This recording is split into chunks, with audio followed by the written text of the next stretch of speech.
封丕帝君求交际，重生后我与他共坟。小说介绍，前世他求他于昭阳殿，今生他以命为饵诱他入局。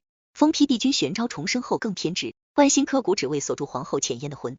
当假太监事件重现，六宫废除，引发朝野震荡，双向并交的两人却在火海中互剖真心。他吞骨续命，他以血为咒，蚀骨情深，终成燎原业火。双强封丕双 C 设定，极致拉扯的求爱修罗场，看帝后如何撕碎天命，在灰烬中涅槃共掌山河。天虐交织黑狱警，入坑即想黑化帝王追妻火葬场高能名场面。正文开始漏，第一章深闺惊梦。暮春3月的风裹着糖梨花香，从半开的雕花窗棂间漏进来，轻轻拂过浅烟垂在榻边的指尖。他盯着窗外出神，腕间一对翡翠镯子铃铃作响，衬得肌肤愈发苍白。再有7日便是太子表弟的16岁生辰，宫里早早传了话，待他束发礼毕，便要与他行大婚之仪。姑娘，该是嫁衣了。侍女捧着朱漆托盘轻声催促，盘上叠着金线绣鸾凤的锦缎，红得刺眼。浅烟指尖拳了拳，终究还是起身。铜镜中映出少女纤细的脖颈，层层叠叠的珍珠璎珞压上去时，他恍惚听见梦魇般的裂帛声。昨夜那场荒诞的梦，竟比嫁衣上的凤凰更鲜活的盘踞在心头。马蹄声便是在此时撕裂了庭院的寂静。表姐，少年清亮的嗓音裹着疾风撞进内室，浅烟还未来得及转身，便被一双手臂从背后徐徐环住。太子玄昭的下颌抵在他肩头，炽热的呼吸扫过耳垂，摸摸说：“你躲了我3日，连东宫送来的糖梨酥都不肯尝。”他指尖勾住他腰间丝绦，委屈的像只被雨淋湿的幼犬。阿姐生我的气。浅烟猛地倒退半步，嫁衣广袖扫落了妆台上的胭脂匣子，嫣红的脂粉溅在玄昭月白的锦袍下摆，宛如一道狰狞的血痕。殿下慎言。他垂眸盯着那道红痕，指甲深深掐进掌心。梦里他也曾这样撒娇讨饶，可后来摁住他脖颈逼问那阉人碰过这里吗时，眼底凝着的冰比漠北的雪原更冷。玄昭怔了怔，突然伸手去探他额头，表姐在发抖，莫不是染了风寒？浅烟触电般拍开他的手，太烫了。少年掌心灼热的温度几乎要烙进他骨血里。他仓皇提起裙裾往外跑，却忘了嫁衣逶迤的裙摆正缠在紫檀木脚踏上，惊呼声与瓷器碎裂声同时炸响。浅烟从台阶滚落时，恍惚看见玄昭扑过来的身影，他徒手去抓他翻飞的衣带，却被尖锐的汉白玉棱角划破掌心，鲜血滴在他眉心，像一粒朱砂痣。黑暗铺天盖地涌来前，他听见少年带着哭腔的嘶吼：“传太医，把太医院所有人都给姑拖过来。”梦境是在血腥气里开始的。浅烟睁开眼时，正对上帝王玄昭阴鸷的眉眼，他单手掐着他下颌，龙袍上的12章纹被烛火映得忽明忽暗。昭阳殿300条人命，换不来皇后一句悔过。他发不出声音，殿外传来骨骼断裂的脆响，假太监临死前的哀嚎混着皮肉烧焦的糊味，从窗缝里丝丝缕缕渗进来。男人拇指重重碾过他唇瓣，突然低笑出声：“阿姐当年教我写字时，这比簪花小楷写的最好。”他扯开他凌乱的衣襟，沾血的狼毫笔尖顺着锁骨往下游走，不如现在替我写封罪己诏。就写，腰后祸国，自请废黜。浅烟在剧痛中挣扎着仰头，终于看清他另一只手里攥着的东西，褪色的香囊，针脚歪斜的糖梨花，是他10岁那年送给他的生辰礼。陛下，北京800里加急。殿外骤起的喧哗惊破幻象，浅烟猛地坐起身，冷汗浸透的中衣紧贴在脊背上。春日的阳光暖融融的铺满寝殿，却驱不散骨髓里渗出的寒意。他颤巍巍抬手去摸眉心，那里还残留着鲜血的温度。表姐醒了。浅烟浑身剧颤。玄昭跪坐在榻边，半边身子浸在光影里，他袖口卷到手肘，露出缠着绷带的小臂，掌心还握着沾血的匕首，正在割自己的衣摆给他包扎脚踝的伤口。别动。他按住他瑟缩的膝盖，眼神澄澈的能映出他惊恐的面容。太医说伤口再深半分就要留疤了。刀尖挑开纱布时泛着冷光，幸好坠马时我垫在下面。坠马。浅烟茫然重复。玄昭指尖一顿，窗外忽然传来礼炮轰鸣，震得梁上灰尘簌簌而落。浅烟这才惊觉自己竟回到了3日前本该是嫁衣的日子，却因玄昭硬要教他骑西域进贡的烈马，害得两人双双坠马受伤。前世根本没有这场意外。阿姐方才昏睡时一直在哭。玄昭忽然轻身逼近，睫毛几乎扫过他鼻尖，梦见我不要你了。浅烟死死攥住紧入，少年眼里浮动着他熟悉的带着甜腻杀意的温柔，与梦境中掐着他脖颈的帝王逐渐重叠。他忽然抓住他握刀的手，刀尖对准自己心口。玄昭，我们解除婚约吧。童陋倏地制住呼吸，血珠从他指尖渗出，顺着银白刀刃蜿蜒成线。玄昭瞳孔缩成针尖大小，忽然反手将匕首掷出窗外。寒光没入庭中梨树时，他掐着他腰肢按进怀里，笑声轻得渗人。阿姐再说一遍。浅烟嗅到了他衣襟间的龙涎香，这是帝王才能用的熏香。第2章血色残阳。浅烟倚在昭阳殿的鎏金窗棂边，指尖无意识摩挲着万间翡翠镯子。窗外飘着细雪，却掩不住宫墙外隐隐传来的哭嚎声。今日是北境战俘游街示众的日子。玄昭登基后，连落雪都浸着铁锈味。娘娘，该用安神汤了。侍女捧着药盏的手在抖，汤药泼洒在青玉砖上，蜿蜒如一道陈年旧疤。浅烟盯着那道痕迹，恍惚想起3年前的大婚夜。玄昭掀开他盖头时，眼底灼烧的执念几乎要烫伤他。阿姐的命和江山绑在一处，你死我亡。回忆是从一株枯死的唐梨树开始的。登基后的玄昭拆了东宫，将2人幼时栽种的唐梨树移栽到昭阳殿前，树干裹着金箔，根系泡在琼浆玉液里，可不到半年便枯朽成焦黑的骸骨。那夜他提着剑闯进寝殿，渐渐挑开他衣带，声音温柔的渗人，阿姐连棵树都护不住，怎么护得住我？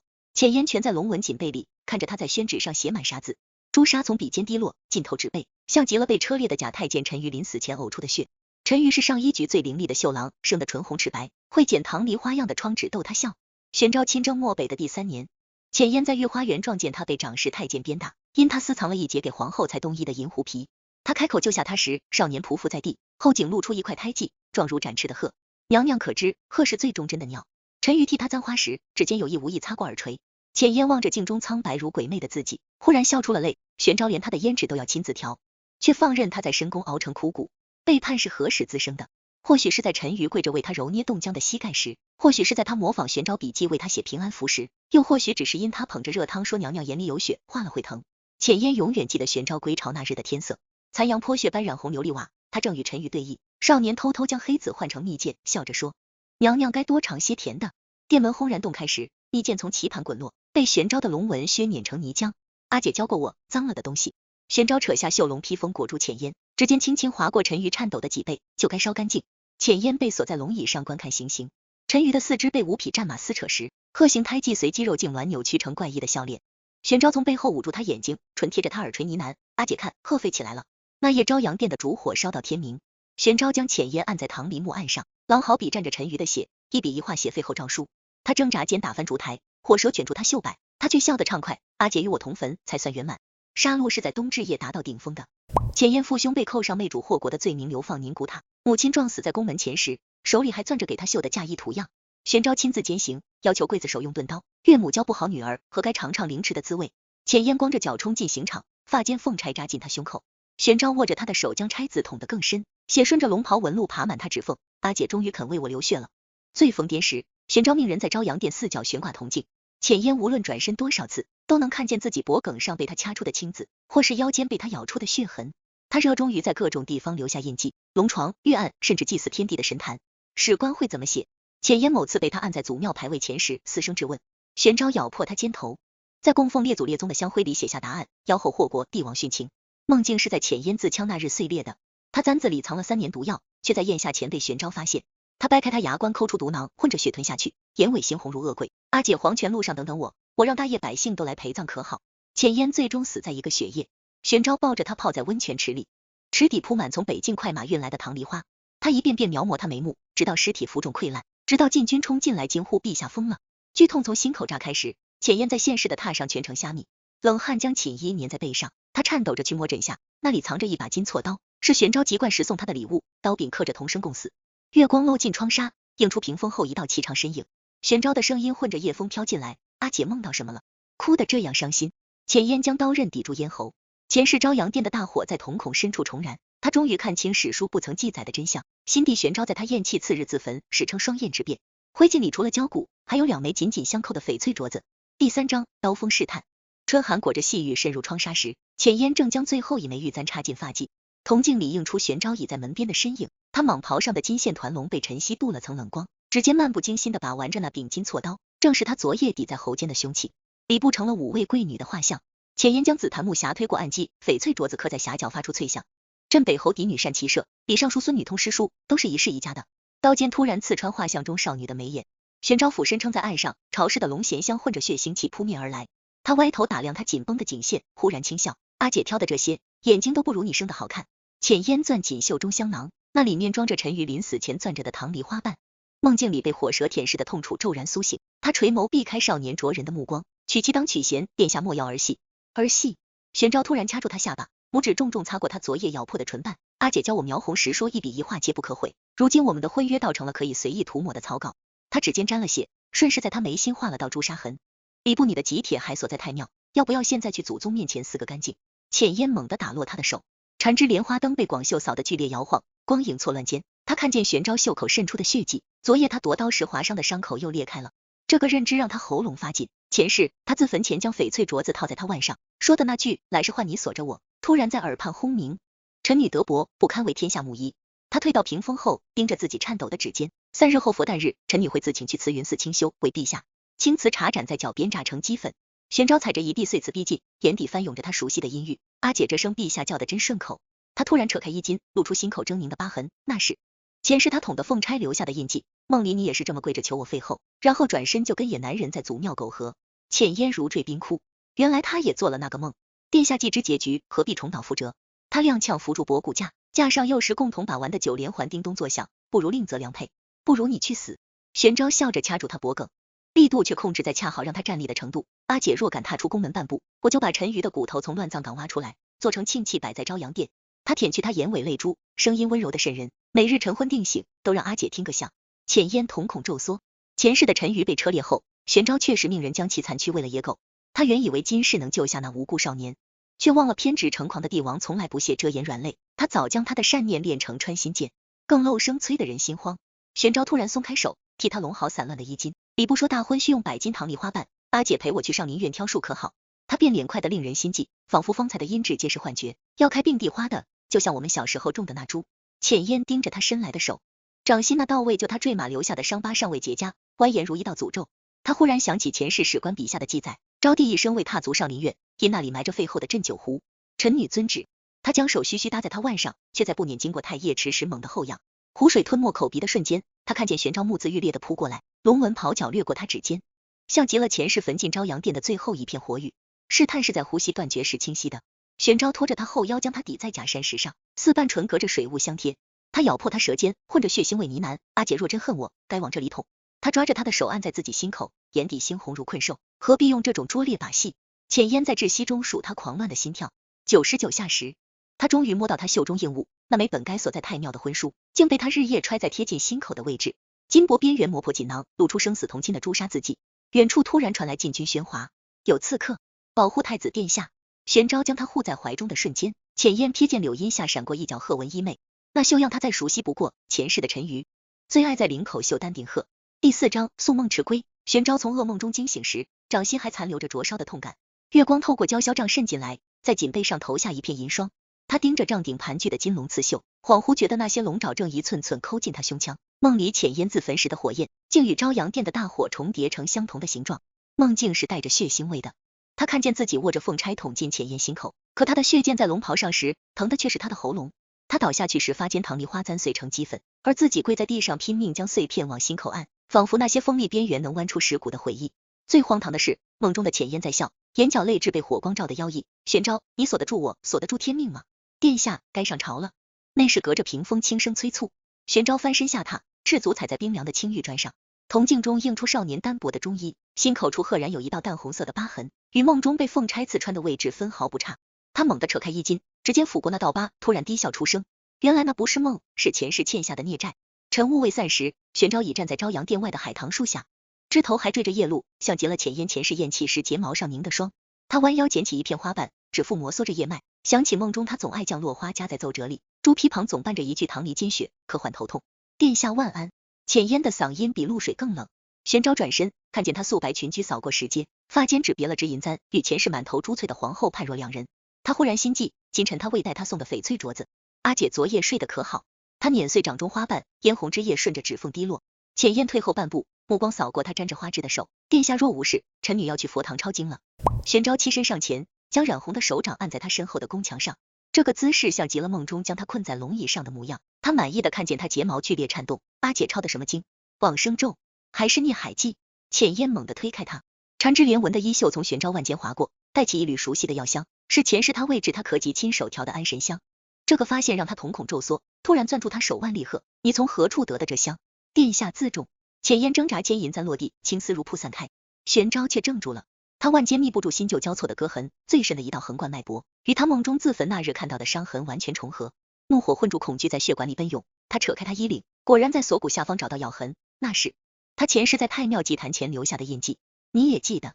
他掐住他腰肢按进怀里，笑声震得胸腔发疼。我的好阿姐，看着我装傻很有趣吗？浅烟浑身僵硬如石，玄昭却松开手，慢条斯理替他挽好发髻。银簪插入发间时，他贴着耳垂呢喃：别怕，这辈子我们换个玩法。指尖划过他颈侧跳动的血脉，比如先杀了陈宇如何？试探是在秋千架上开始的。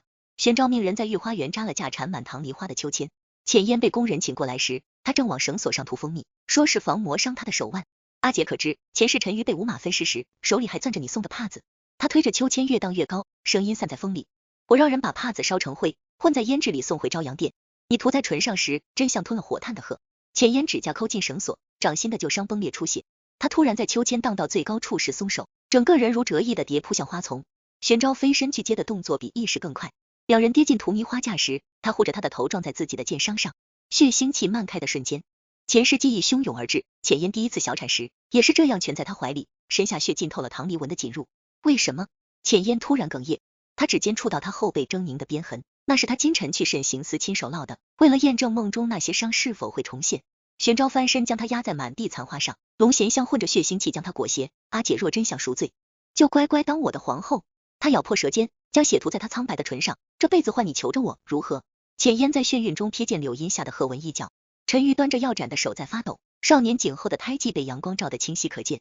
他忽然勾住玄昭的脖子，主动吻上他染血的唇，这是前世今生第一个不带恨意的吻。玄昭瞳孔骤缩，扣住他后脑加深这个吻。当浅烟的指尖探向他心口伤疤时，他故意松开衣襟，任他冰凉的手按在滚烫的疤痕上。殿下，北境急报，禁军的呼喊惊破旖旎。玄昭起身时，将浅烟发间银簪抽走，插入自己袖中。阿姐的凶器我收着了。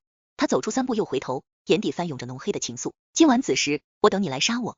暮色四合时，浅烟在妆帘底层翻出个褪色的香囊，这是他重生那日发现的，里面装着半枚焦黑的玉佩，前世玄昭自焚时贴身带着的龙纹佩。更漏滴到第10声时，东宫突然火光冲天，玄昭站在烈焰中央，脚下淌着油，手中握着浅烟的银簪。他望着狂奔而来的身影轻笑，阿姐来得正好，前世你我在火中别离，今生便在此处重逢吧。浅烟的白裙被热浪卷成飞灰，他扬手将香囊置入火海，焦糊尾中突然爆开唐梨香，玄昭争中的瞬间已被他扑倒在地。你赢了。浅烟将银簪抵住他咽喉，泪珠坠在他眼尾，重来一世，我还是舍不得。火舌舔上房梁时，玄昭笑着握住他执簪的手，银簪刺穿两人交叠的掌心，血融在一处的瞬间，前世今生所有记忆轰然贯通。原来那场焚尽朝阳殿的大火里，是他先抓住了他坠落的身影。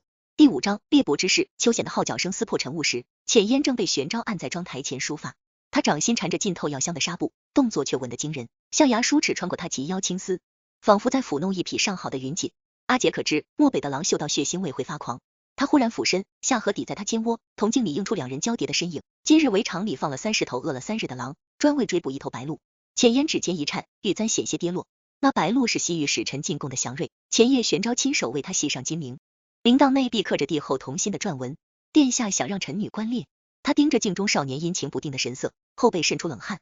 玄昭低笑一声，将一只嵌着红宝石的短刀插入他发髻，是请阿姐陪猎。刀鞘上的缠枝纹路硌着头皮，浅烟恍然想起，这是前世他送他的吉机里，刀柄暗槽里藏着一剂毙命的毒针。狩猎是在阴谋中开场的。围场的枫林红得像泼了血，玄昭一袭玄色旗装策马在前，浅烟的血色斗篷被风吹得猎猎作响。白鹿的金铃声忽远忽近，禁军的包围圈逐渐收拢，他却嗅到了危险。太安静了，连鸟雀振翅声都无。怕了。玄昭突然勒马回身，剑囊擦过他膝头。阿姐当年教我骑射时，可是连虎豹都敢逗弄的。他指尖掠过他腰间束带，勾出半截泛黄的纸卷，驯鹰录。阿姐还在研究如何熬鹰。浅烟瞳孔骤缩，这是他重生后暗中搜集的典籍，记载着如何驯服凶禽的秘术。未及开口，一支冷箭破空而来，直取玄昭后心。小心！浅烟本能的扑过去，箭足擦着耳际飞过，削断他一缕青丝。玄昭反手揽住他腰肢，滚落马背，掌心护住他后脑，撞在树根上。枯叶纷飞间，他听见他闷哼一声，箭矢贯穿了他左肩。血腥味漫开的刹那，林间传来此起彼伏的狼嚎。殿下！禁军的惊呼被兽吼淹没，玄昭却笑了。他染血的手扣住浅烟五指，贴着耳畔呢喃：阿姐，这算不算舍命相护？肩头涌出的血浸透两人交握的手。若我现在死了，史书会怎么写？帝后秋显遇刺，携手殒命，倒也不错。浅烟挣开他的手，撕下裙摆为他包扎，指尖触到剑杆时浑身发冷。这是北境特制的狼牙剑，剑足带倒钩，拔出时会勾出碎骨。忍着。他咬住下唇，握住剑尾的瞬间，却被玄昭按住手腕。阿姐若拔了，我就告诉你个秘密。他唇色苍白如纸，眼底却燃着奇异的光，关于陈鱼的。浅烟动作僵住，狼群的低吼声越来越近，玄昭的呼吸喷在他颈侧。前世你自枪那日，陈鱼的魂魄在奈何桥边等了你3天。他指尖划过他颤抖的唇线，我把他推进忘川时，他手里还攥着你送的帕子。利剑离体的瞬间，玄昭闷哼着咬住他肩头。浅烟将染血的剑足狠狠掷向扑来的头狼，嘶声喊道：上树！逃亡是在血色黄昏里持续的。浅烟踩着玄昭的肩攀上枫树，回头拉他时，看见3头灰狼咬住他衣摆，他蟒袍下摆的金线团龙被撕成碎片，却仍仰头冲他笑。阿姐若在逃，我不介意如梦中那般锁你一生。他突然松开手，玄昭眼底闪过刹那的惊痛，随即被狼群拖倒在地。浅烟攥紧藏在袖中的短刀，纵身跃下时扯开斗篷罩住狼手，红宝石刀柄弹开的瞬间，毒针精准刺入头狼的眼珠。走！他拽起玄昭冲进岩缝，后背撞上尖锐的石壁也浑然不觉。逼仄的洞穴里，两人呼吸交缠，洞外狼爪跑吐声如催命符。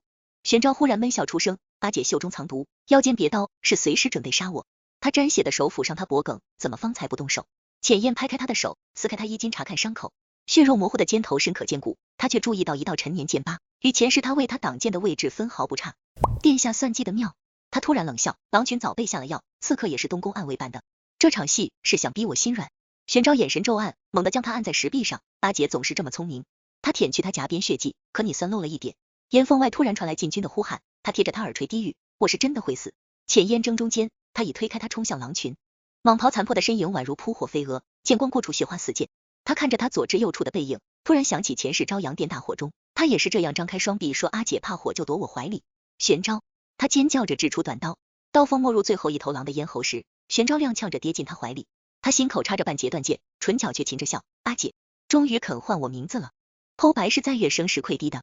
禁军找到他们时，玄昭的手仍死死攥着浅烟的袖角。他已剪开他衣裳的瞬间，浅烟看见他心口那道疤下隐约有字，是朱砂字的烟字，边缘已经溃烂发炎。殿下每月初7去太庙，根本不是祭祖。太医颤声道，是用心头血养着刺青。浅烟猛地掀开他左袖，密密麻麻的针孔从腕骨延伸到肘间。前世他总闻到他身上有血腥气，却不知是他在用禁术续写婚书，以血为墨，将誓言刻进骨血。疼吗？他指尖轻触那个溃烂的烟字。玄昭在昏迷中蹙眉，忽然抓住他的手按在心口，锁住。阿姐的这里。浅烟的泪砸在他滚烫的皮肤上，他终于明白，前世他为何宁遭天谴，也要逆天改命。太庙的婚书根本不是祖制所赐，是他用20年阳寿向国师换的诅咒，魂魄不灭，轮回不休，世事纠缠，不死不休。子夜时分，玄昭在剧痛中惊醒，发现浅烟正伏在榻边，他手中金针沾着药粉，一点点挑出他伤口的腐肉。阿姐在赎罪，他哑声问。浅烟将染血的纱布扔进火盆，火光映亮他眼尾泪痕，再学如何锁住一头疯狼。他突然咬破指尖，在他心口刺青旁画了道符咒，以血为契，此生你若再伤人伤己，痛的是我。玄昭瞳孔巨震，他蘸着血继续画，符咒蜿蜒过他心口那道疤，这道同命咒，殿下可满意？他忽然抓住他流血的手指含进口中，铁锈未在唇齿间漫开，不够。翻身将他压在榻上时，伤口裂开的血染红进入，我要阿姐这里。他指尖点在他心口，也刻我的名字。浅烟在剧痛与欢愉中扬起脖颈，窗外飘进一片枫叶，正落在两人交握的掌心，叶脉间凝着夜露，像极了前世纠缠致死的泪。第6章，烛影剖心，暴雨砸在琉璃瓦上的声响，像极了前世朝阳殿大火中梁柱崩塌的轰鸣。浅烟攥着湿透的裙裾穿过游廊，药盏中的安神汤早已凉透。玄昭已3日未踏出书房，只命人不断往里送酒。秘密是在雷声中撕裂的。他推门的刹那，一道闪电劈亮室内。玄昭赤足跪坐在满地狼藉间，蟒袍衣襟大敞，心口那道溃烂的烟字刺青正对着烛火。他脚边散落着焦黑的奏折残片，墨迹被雨水晕成诡异的图腾，依稀能辨出妖后镇杀等字眼。殿下在烧什么？浅烟踩住一片未燃尽的纸页，赫然看见景和7年帝后同坟的记载，那是他们前世的死期。玄昭仰头灌下一口烈酒，喉结滚动间酒液顺着下颌滑落，烧史官的胡话。他突然低笑，将酒坛砸向书架，说什么朕为妖后所惑，分明是朕拽着你共赴黄泉。浅烟浑身发冷，那些奏折根本不是今世的公文，而是他亲手临摹的前世实录。又一记惊雷炸响时，玄昭踉跄起身，他扯开书柜暗格，成堆的画卷轰然坠地，全是浅烟的画像，初春铺叠的，盛夏采莲的，深秋时风的。最后一卷展开，却是他前世被锁在龙椅上的模样，脖颈淤青，眼尾泣血。阿姐看这些史官多可笑。他指尖抚过画中人的泪痣，朱砂笔突然狠狠涂画自己的脸，明明是我强求，偏要挟你祸国。浅烟夺过酒坛摔碎在地，瓷片飞溅间，他终于看清他万间新添的刀痕，每道伤痕下都隐约透出字迹，是反复刻写的悔。你何时记起一切的？他哑声质问。玄昭歪头倚着窗棂，雨水顺着发梢滴进衣领，比阿姐晚3日。他漫不经心拨弄着心口溃烂的刺青，重生那夜，我梦见你拿着金错刀说来世不见。浅烟猛然想起，坠马昏迷时确实将刀抵过他咽喉，为何瞒我？他踢开满地画轴逼近，药香混着酒气在两人之间蒸腾。玄昭突然擒住他手腕按在墙上，眼底醉意化作滔天巨浪。告诉你然后呢？看我跪着忏悔，还是笑着助我与旁人白头？他撕开衣襟，露出满身伤痕，每一道都与他前世受过的痛楚对应。阿姐捅的17刀，我刻在这里。你喝的鸩酒，我每月初一服毒尝一遍。朝阳殿烧了多久，我就把自己关在火盆旁烤多久。浅烟的泪砸在他胸口的刺青上，疼吗？他指尖颤抖着触碰那些伤疤，玄昭却抓起烛台按向自己心口，皮肉烧焦的气味瞬间弥漫，不及你转身时的1/1000。真相是在火中显形的。浅烟疯了一般扑灭火焰，掌心皮肉粘在烛台上撕扯出血，玄昭却笑得癫狂，从灰烬里扒出块焦黑的玉佩，正是他重生那日发现的半枚龙纹佩。阿姐可知这玉佩为何只剩半块？他将残玉按进他淌血的掌心，前世你咽气后，我把它吞进腹中。他一剖失取玉时，他已和我的脏腑长在一处。浅烟剧烈干呕，那些他曾以为的重生馈赠，竟是血淋淋的诅咒。暴雨裹着冰雹砸碎窗纸，玄昭突然安静下来，他跪坐在地，将脸埋进他染血的裙裾。国师说，要逆天改命，须以爱人之骨为香，燃满9981日。我挖了母后的陵寝，浅烟如遭雷击。先皇后早逝，玄昭自幼最珍视的便是母亲留下的玉簪，而此刻他发间那只簪子，分明是用人骨雕成。这香燃到最后一夜，我听见你在哭。玄昭从香炉底抓出把灰白的骨粉，阿姐，我连母亲的魂魄都打碎了，你怎么还敢不要我？浅烟一巴掌扇过去，指甲在他颧骨划出血痕，他却顺势舔舐他掌心血迹，眼神温柔的令人毛骨悚然。对，就这样恨我，恨到愿意活着折磨我，也好过冷冰冰的说两不相欠。爱恨是在血泪中交融的。浅烟扯下他腰间玉佩砸向铜镜，镜面皲裂的瞬间，前世画面汹涌而至，他未曾看见的真相里，玄昭抱着他焦黑的尸身吞下火炭，只为让喉舌俱焚说不出废后诏书。他在每一世轮回的姻缘簿上血书不得善终，唯恐天命将浅烟许给旁人。你疯了！他踉跄后退。我疯了，你才知道。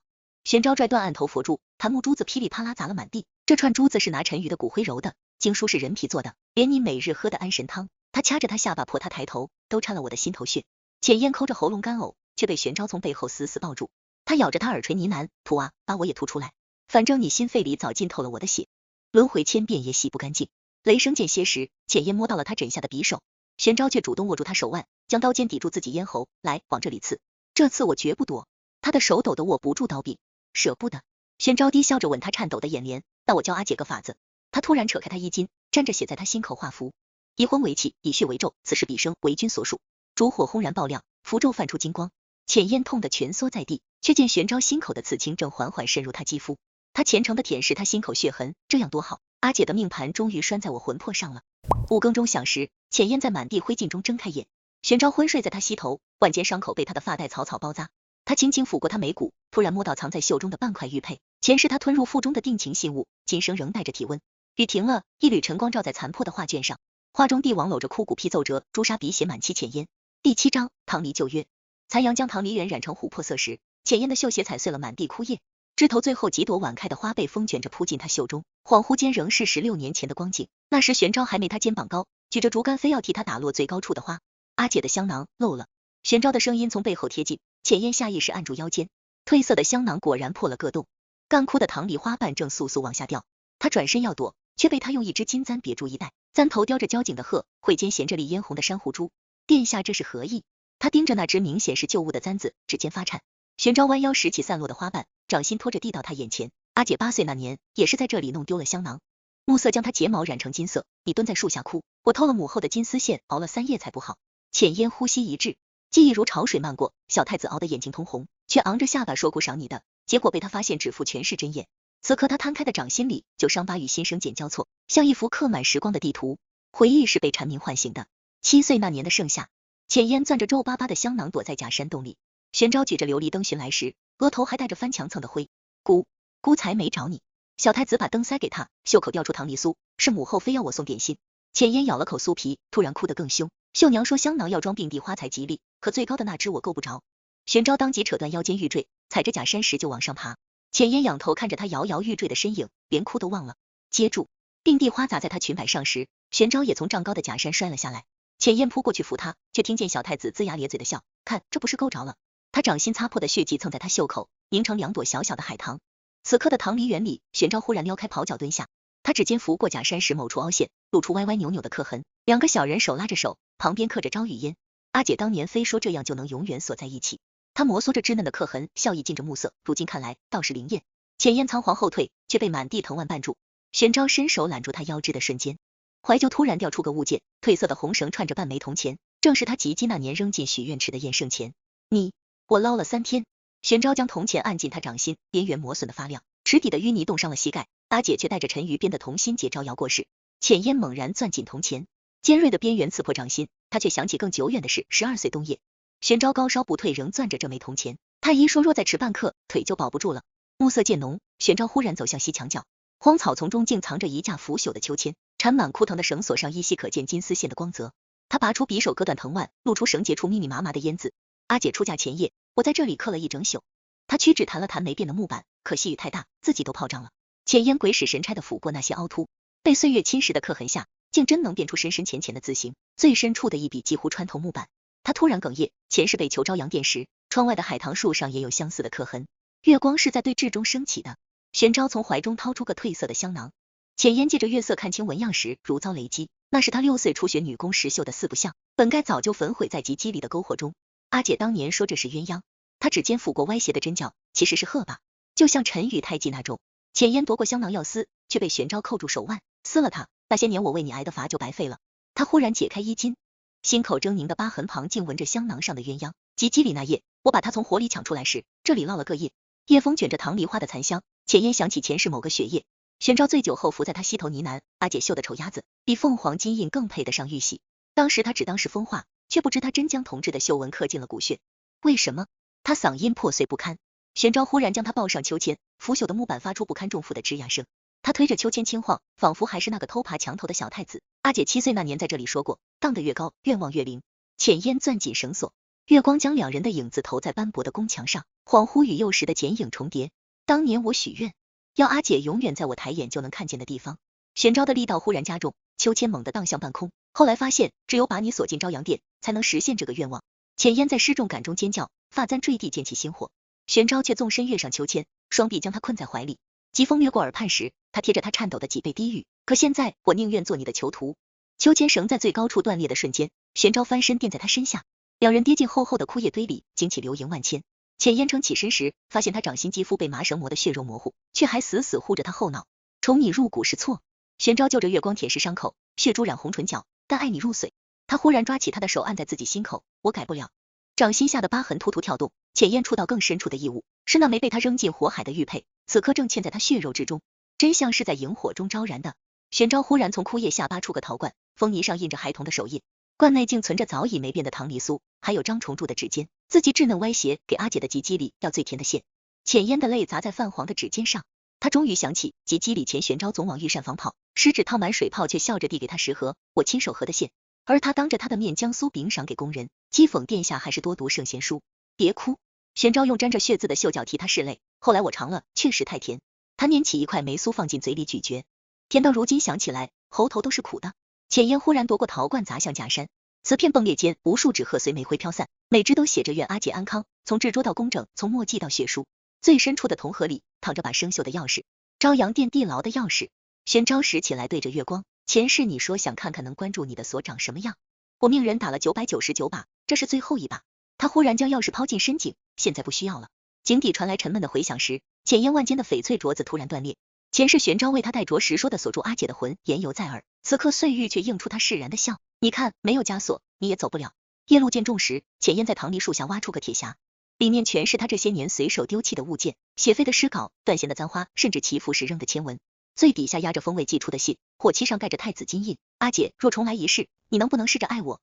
月光漫过斑驳的字迹，浅烟在满园棠梨香中转身。玄昭正倚着枯树刻新的木牌，鲜血顺着刻刀渗入烟字最后一笔。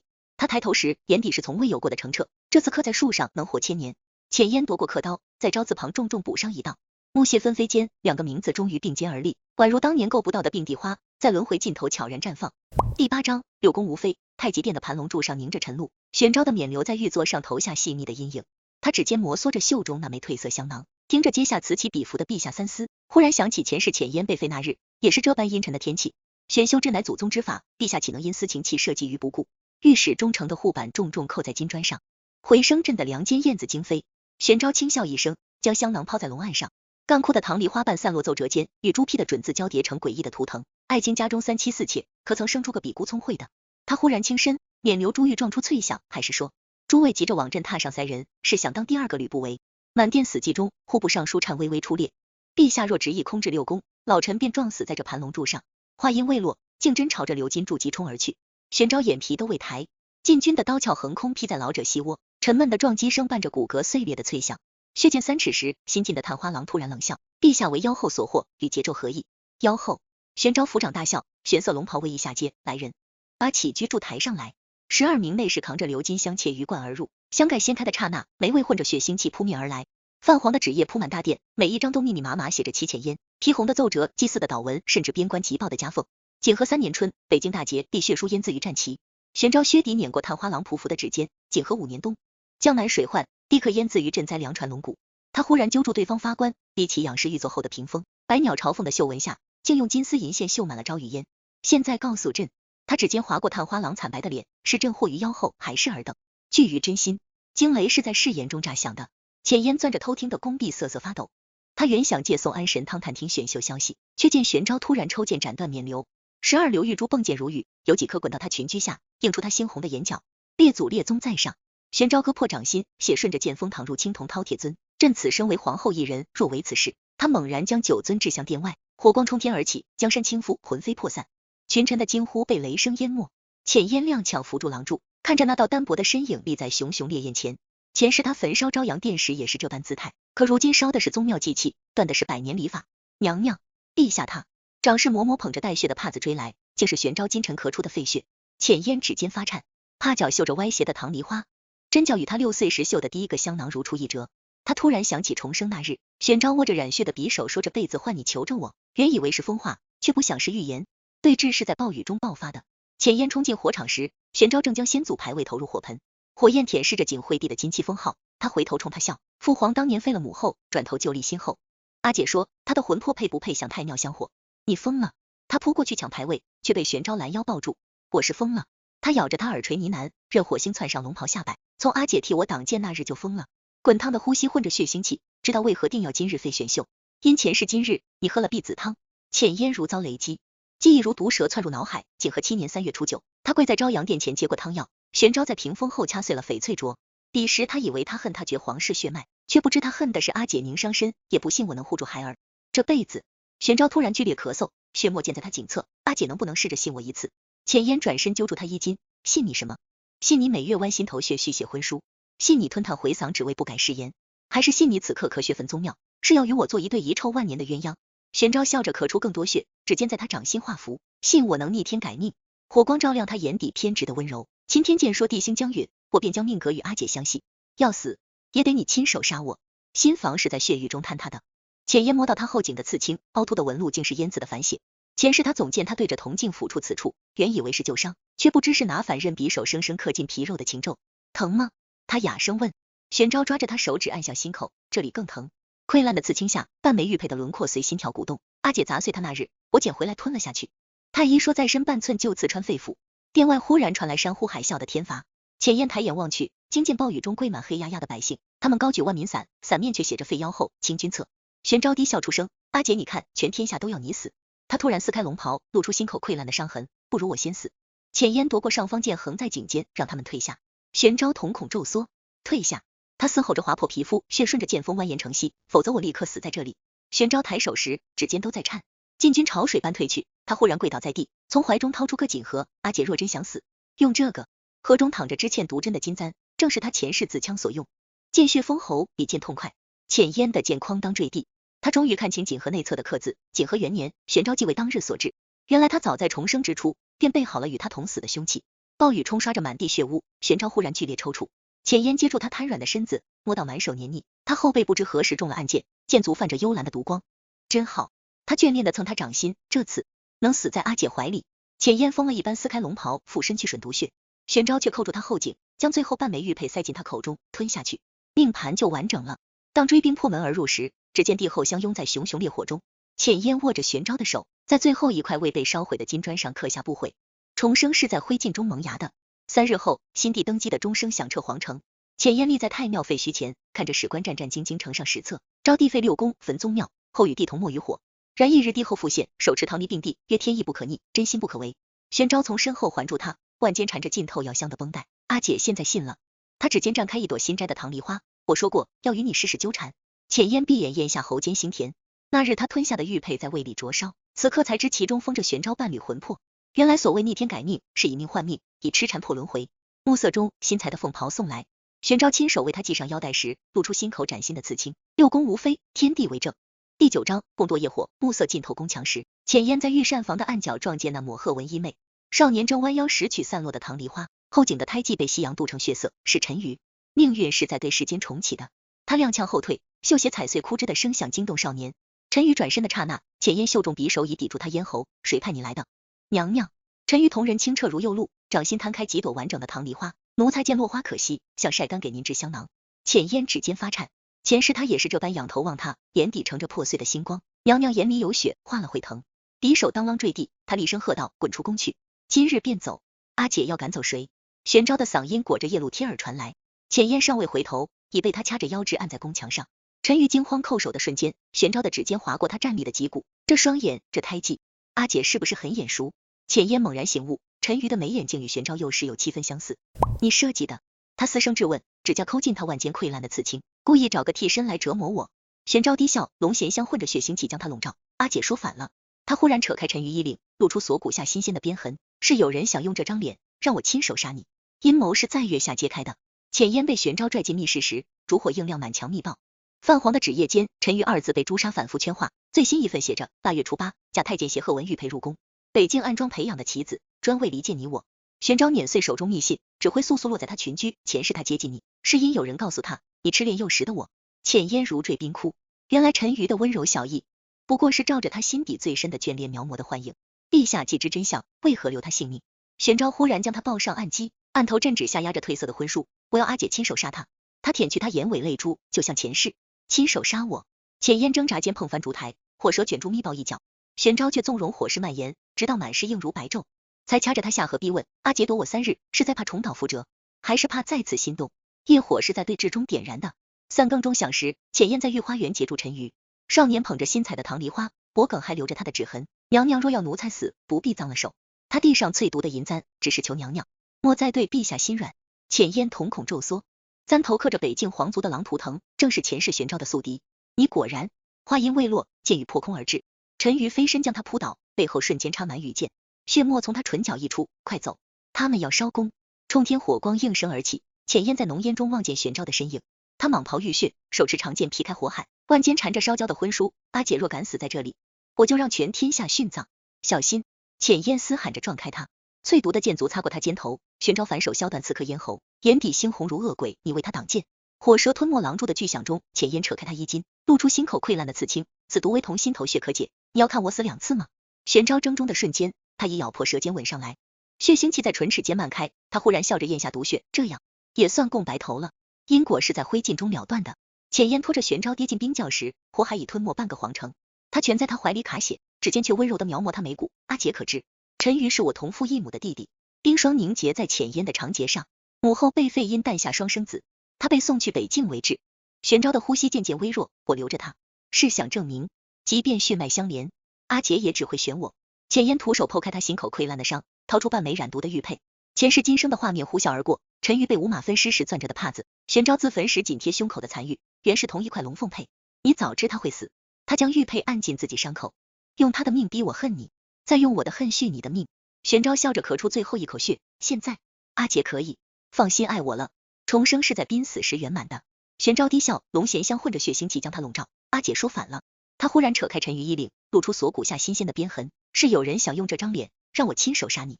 阴谋是在月下揭开的。浅烟被玄昭拽进密室时，烛火映亮满墙密报。泛黄的纸页间，陈鱼2字被朱砂反复圈画，最新一份写着8月初8，假太监携贺文玉佩入宫，北境暗桩培养的棋子，专为离间你我。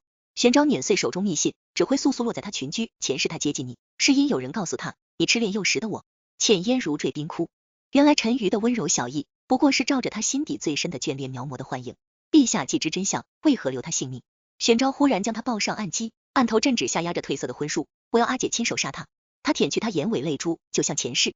亲手杀我！浅烟挣扎间碰翻烛台，火舌卷住密报一角，玄昭却纵容火势蔓延，直到满室映如白昼，才掐着他下颌逼问：阿姐躲我3日，是在怕重蹈覆辙，还是怕再次心动？业火是在对峙中点燃的。3更钟响时，浅烟在御花园截住陈鱼，少年捧着新采的棠梨花，脖梗还留着他的指痕。娘娘若要奴才死，不必脏了手。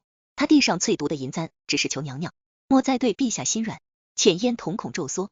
簪头刻着北境皇族的狼图腾，正是前世玄昭的宿敌。你果然……话音未落，剑雨破空而至，陈馀飞身将他扑倒，背后瞬间插满羽箭，血沫从他唇角溢出。快走，他们要烧宫！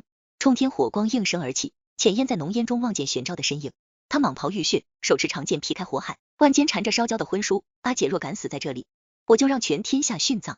小心！浅烟嘶喊着撞开他，淬毒的剑足擦过他肩头，玄昭反手削断刺客咽喉，眼底猩红如恶鬼。你为他挡剑！火蛇吞没狼蛛的巨响中，浅烟扯开他衣襟，露出心口溃烂的刺青。此毒唯同心头血可解，你要看我死2次吗？玄昭怔中的瞬间，他已咬破舌尖吻上来，血腥气在唇齿间漫开。他忽然笑着咽下毒血，这样也算共白头了。因果是在灰烬中了断的。浅烟拖着玄昭跌进冰窖时，火海已吞没半个皇城，他蜷在他怀里卡血，指尖却温柔地描摹他眉骨。阿姐可知，陈馀是我同父异母的弟弟。冰霜凝结在浅烟的长睫上，母后被废因诞下双生子，他被送去北境为质。玄昭的呼吸渐渐微弱，我留着他，是想证明，即便血脉相连，阿姐也只会选我。浅烟徒手剖开他心口溃烂的伤，掏出半枚染毒的玉佩。